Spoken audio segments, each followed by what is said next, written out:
I can dance, I can dance, मी dance करू शकते. किंवा I am able to dance, I am able to dance, अर्थ same, मी डान्स करू शकते, मला नृत्य करता येतं. I can swim, I can swim, मी पोहू शकते. किंवा I am able to swim, I am able to swim, म्हणजे मला पोहता येतं. दोन्हीचा अर्थ same. I can run, I can run, मी धावू शकते. किंवा I am able to run, I am able to run, म्हणजे मला धावता येतं किंवा मी धावू शकते. कॅन हे आहे मॉडल ऑक्झिलियरी, सहाय्यकारी क्रियापद.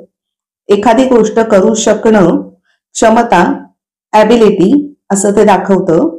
आणि त्याचप्रमाणे एबल टू ही वाक्यरचना त्याच अर्थी आपण वापरू शकतो.